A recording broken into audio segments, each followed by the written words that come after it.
जैसे लिखा है मैं 6:13 है, तो हमने देखना है कि 6 और 13 में क्या संबंध है, यानी कि 6 जो है 13 कैसे बनेगा। तो हम फिर अपना वही लगाएंगे, यानी कि यह संख्या से रिलेटेड है, यानी कि 6 गुणा 2 धन 1 बराबर 13 होता है। तो यही चीज हमने क्या करना है, 11 में कर देनी है। तो हमने क्या, 11 गुणा 2 धन 1, तो बराबर 11 दूना 22 और 22 एक 23। तो यहाँ पर जो प्रश्नवाचक चिन्ह है तो यहाँ पर आ जाएगा 23। इतनी बात आ गई सबको समझ में? Yes sir. Yes sir. फिर से बात ठीक है आगे। तो अब माइक अपना, हमारा पहला डिजिट है, इसके बाद अनुपात का साइन है, फिर 13 है, यानी कि 6 और 13 में क्या संबंध है, 6 13 कैसे बन रहा है। तो वही चीज हमने 11 को जहां पर प्रश्नवाचक चिन्ह है वही लॉजिक जो है यहां लगा देना। तो एक प्रश्न और देख लेते हैं। दूसरा प्रश्न ले लेते हैं, ई अनुपात 5 समानुपात जी और क्वेश्चन मार्क। अब ई जो है हम alphabet A B C D लिखते हैं, तो ए जो है 5वें नंबर पर आता है, ए 1 पे, बी 2 पे, सी 3 पे, डी 4 पे और ई 5 पे। अब हम देखेंगे जे, जे कौन से नंबर पर आता है, कोई बच्चा बताए जल्दी से। 10। बिल्कुल सही। तो यहाँ आ जाएगा 10, तो यहाँ हम 10 भर देंगे। ठीक हो गया, ये भी समझ गए आप। अब अगला देखें, अगले प्रश्न पर ले लेते हैं। हमने लिखा है एफ अनुपात 216 है समानुपात एल और फिर प्रश्नवाचक चिन्ह। अब एफ जो है 216 कैसे हो जाएगा, कोई बच्चा बता सकता है? कोई भी बच्चा? सर 6 का वर्ग। 6 का वर्ग 36 होता है निहारिका। सर 6 का घन। हाँ बिल्कुल सही है। तो एफ जो है 6 नंबर पर आता है, A B C D E F, और 6 का हमने घन कर दिया, यानी कि 3 बार गुणा कर दिया। घन किसी की संख्या निकालना है, उससे जो है 3 बार गुणा कर। अब जो है आपने बताना कि 12 है, एल जो है कितने नंबर पर आता है, 12 नंबर पर आता है। 12 नंबर पर आता है नहीं?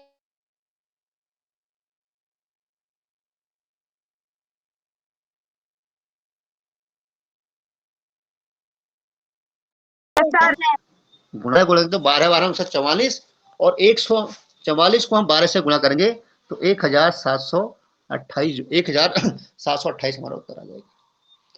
ठीक है, इतनी बात समझे। तो ये तो संख्या वाली बात होगी। अब एक जो हमारा अगला प्रश्न है अल्फाबेट से रिलेटेड भी आता है ये। तो यहाँ अगला प्रश्न आप देख रहे हैं कि बी डी लिखा है और अनुपात सी आई समानुपात डी पी। तो हमने देखना है पहले कि पहले तो हमारा काम यही है कि बी और डी में क्या संबंध है, यानी कि पहले जो लेटर है और समानुपात के बाद जो पहला हमारा लेटर है उसमें हमने देखना है। बी डी में हम जाएंगे तो बी के बाद डी आता है, यानी कि बी में हम +1 कर देंगे तो हमें मिल जाएगा सी। हमने देखना है डी से आई, और डी से हम आई में जाएंगे तो कितने स्टेप आगे बढ़ेंगे बताइए। डी से आपने आई में जाना है,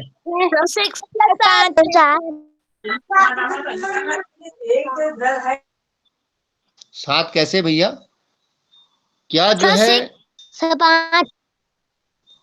आप देखिए पहले, अब मैं पूछ लेता हूँ। तो डी हमारे 4 नंबर पर आता है और आई कौन से नंबर पर आता है, 9।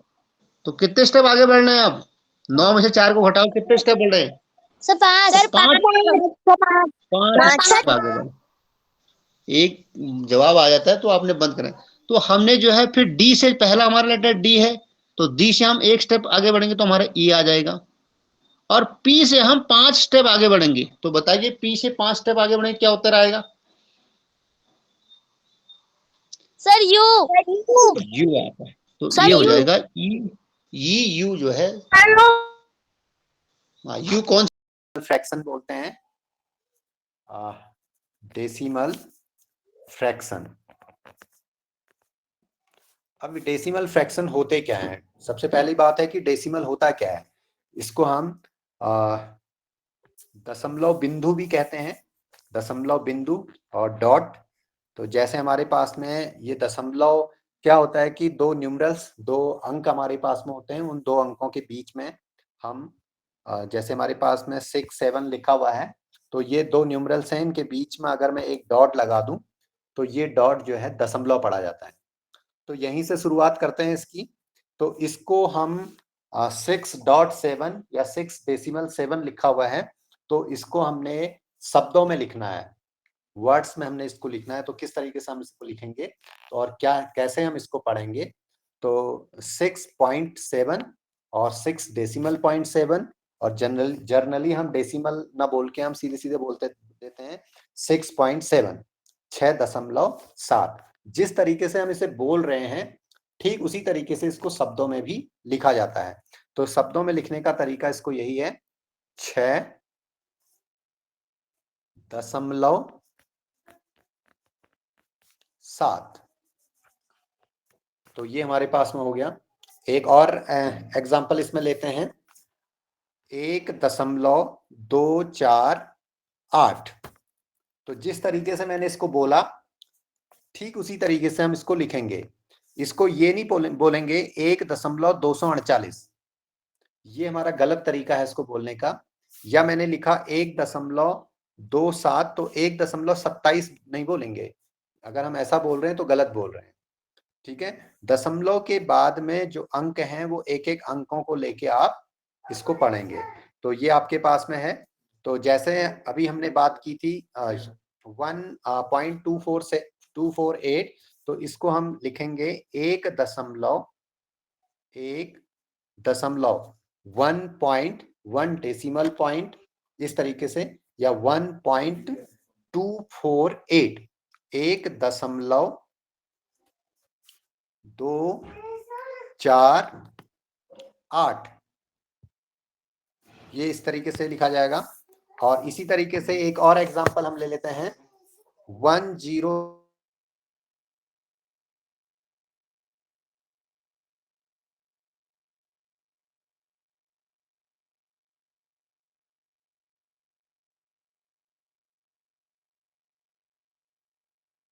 है, तो उसको हम एक एक अंक करके बोलेंगे। तो लेफ्ट हैंड साइड में हमारे पास में है 106, 106 और दशमलव 008,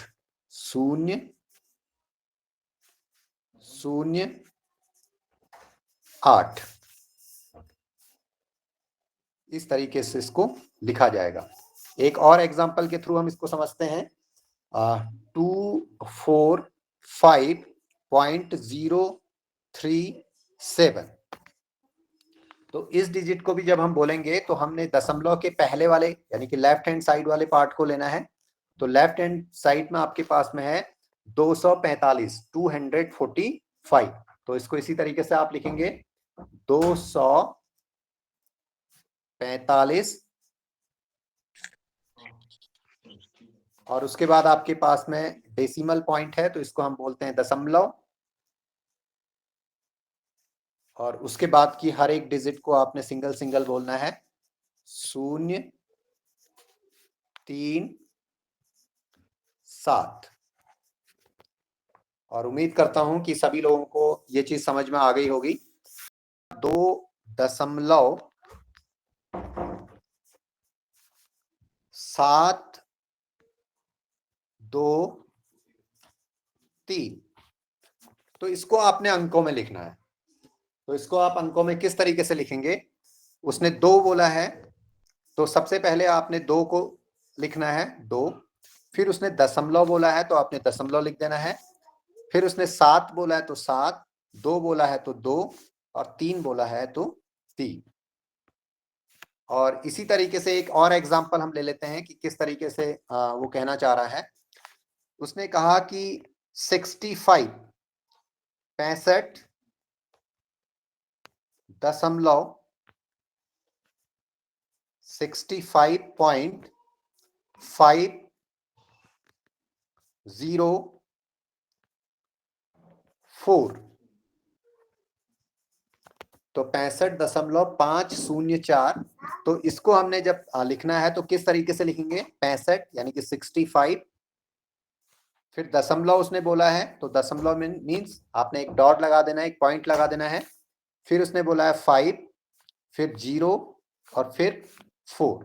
तो इस तरीके से आप इनको अंकों में लिख सकते हैं। तो एक्सरसाइज नोट करिएगा, जो 4 क्वेश्चन आप घर से करेंगे लिखिएगा। 120, 120, 120.04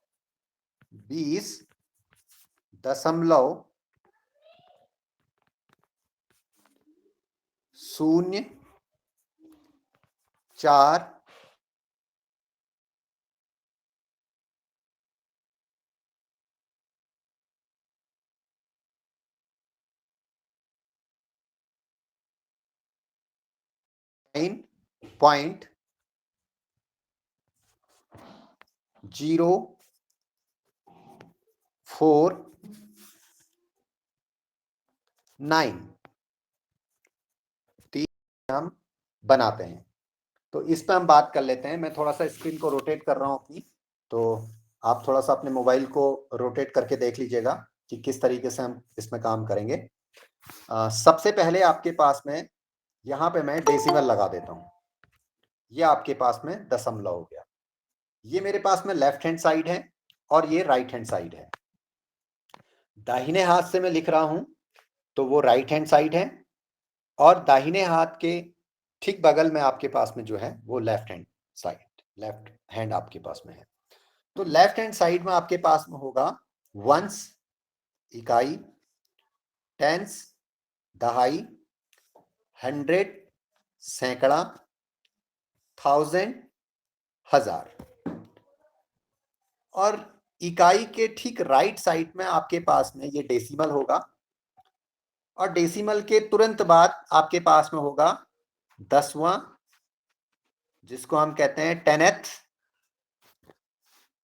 सवा, जिसको हम बोलेंगे हंड्रेडएथ।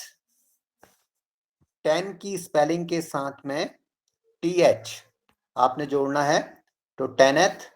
100 की स्पेलिंग के साथ में आपने TH जोड़ना है, तो हंड्रेडएथ, यानी कि ये सवा। और जब यहां हम चलते हैं तो ये आपके पास में होता है वंस या यूनिट। ये टेंस होता है, टेनेथ नहीं कहलाता है, TENS। और ये आपके पास में हंड्रेड्स कहलाता है, HUNDREDS।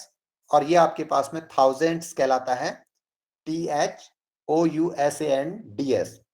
और जब बात करते हैं दशमलव के ठीक राइट हैंड साइड की, तो वो आपके पास में टेनेथ, हंड्रेडएथ, थाउजेंडएथ, इस तरीके से हम बात करते हैं।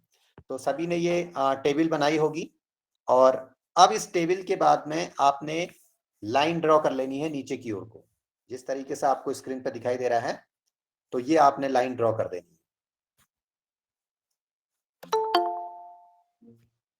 और लाइन ड्रॉ करने के बाद में अब हम जब बात कर रहे हैं आगे, तो उसको भी थोड़ा ध्यान से देखिएगा। जो हमारे पास में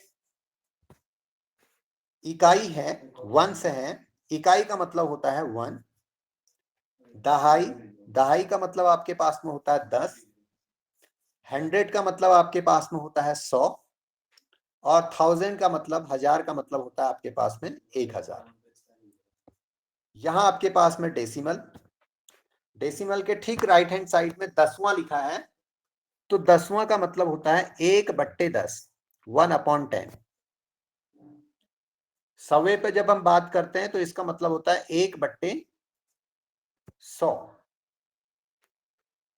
इसी तरीके से जब हम आगे बढ़ते हैं, जिसमें हम हजारवां भाग कह रहे हैं, तो वो आपके पास में हो जाएगा 1/1000। इस तरीके से ये आगे को बढ़ते जाएगा। 1 0, 2 0, 3 0, 4 0, इस तरीके से आगे को ये बढ़ते जाएगा। अच्छा, अब इसी में जब मैं बात करता हूं इसी में जब मैं आगे बात करता हूं तो यहां पे अगर मैंने कहा 2/10 2/10 2/10 2/10 बराबर कितना कहलाएगा? सर 2/10 2/10 2/10 मतलब 2/10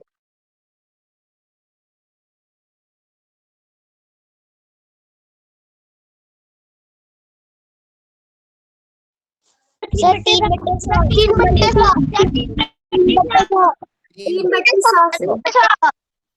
3/100 भाग 3/100। इसी तरीके से मैंने कहा कि 9/100 भाग सर 9/100 मतलब 9/100। ओके, यहां तक सबको समझ में आया? Yes sir yes sir okay, अब देखिए फिर से मैं इस टेबल पे आता हूं और यहाँ पे थोड़ा सा हम बात करते हैं। इस टेबल पे आके थोड़ा सा मैं यहाँ पे बात करता हूं।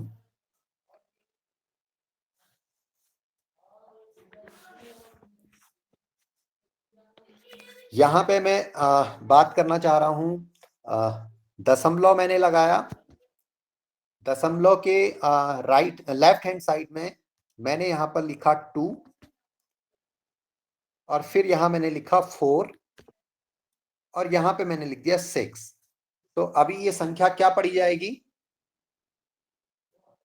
सर 642 बिल्कुल सही, 642 642। दशमलव के बाद मैंने कुछ लिखा है? नो अगर मैंने दशमलव के बाद कुछ नहीं लिखा है तो इसका मतलब अगर मेरे को कोई दशमलव वाले सवाल यानी कि जोड़ या घटाने, जिसमें अभी हम आगे बात करेंगे, तो उसको मैं थोड़ा सा यहां से समझाना चाह रहा था कि क्या वो आपके पास में होगा। ठीक है, अगर दशमलव के बाद मैंने इधर कुछ भी नहीं लिखा हुआ है तो इसका मतलब है कि यहाँ आपके पास में 000 है, यानी कि 642 आपके पास में पूर्णांक है। दशमलव से लेफ्ट हैंड साइड में जो आपके पास में लिखा होगा ये पूर्णांक आपके पास में है। इतना चीज सबको समझ में आ रहा होगा?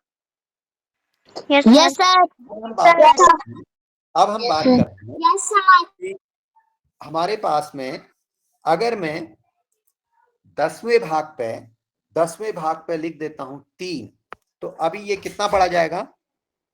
642 जहां मैंने फिर लिखा 7, अब क्या पड़ा जाएगा? सर 642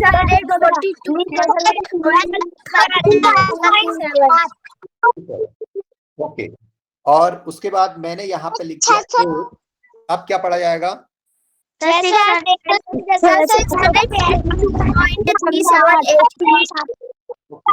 ओके, ठीक है, 642.378। अब मैं थोड़ा सा आगे बात करता हूं। 642.378, इस पे मैं बात करना चाह रहा हूं। इसका हमने विस्तारित रूप लिखना है, एक्सपेंडेड फॉर्म सर यानी विस्तारित रूप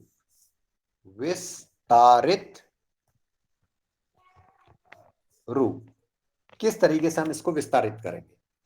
तो 1 नंबर का ये क्वेश्चन आएगा, ध्यान से देखना कि किस तरीके से इसको करेंगे। हमने 642.378 लिखा, तो ये मेरे पास में हो गया 6 का नंबर आया, 6 के राइट हैंड साइड दशमलव तक, ये मैंने केवल अभी इतने को देख रहा हूं, तो 6 के बाद 2 0 हैं, 2 अंक हैं, तो 2 0 मैंने लगा दिए, प्लस फिर नंबर 4 का है, तो 4 के राइट हैंड साइड में देख रहा हूं कि एक अंक है केवल 2, तो 1 0 लग जाएगा, प्लस 2, इतना सबको विस्तारित करना आता था, आता है ना। 642 Yes, को sir. विस्तारित करना है तो Yes, सबसे sir. पहले 6 और उसके आगे 2 अंक है तो 2 0 प्लस फिर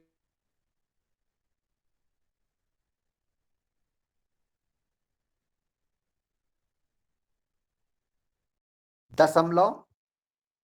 तो आपके पास में क्या होगा, हमने फिर विस्तारित करना है तो यहां पे आपके पास में क्या हो गया प्लस। अब आपके पास में दशमलव के तुरंत बाद ये 3 है तो क्या पढ़ा जाता है इसको, Yes, sir. पढ़ा जाएगा। केवल मेरे को अभी इस तरीके से बताइए, 3 कितना पढ़ा जाएगा, Sir, 3 3 10 तो 3 10 3/10 कितना समझ में आया सबको। Yes, sir. फिर प्लस, अब 7 प्लस 7 कौन सा पार्ट कहलाएगा, 7 7 सवा यानी कि 7/100। ओके, प्लस अगला हमारे पास में था 8, अगला हमारे पास में है 8, तो 8 कौन सी प्लेस पे है,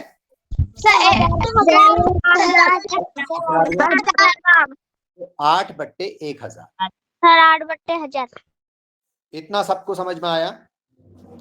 Yes, sir. Yes, sir. ये दशमलव संख्या का विस्तारित रूप है, दशमलव संख्या का विस्तारित रूप है। ओके, इसको थोड़ा सा और विस्तारित हम करना है।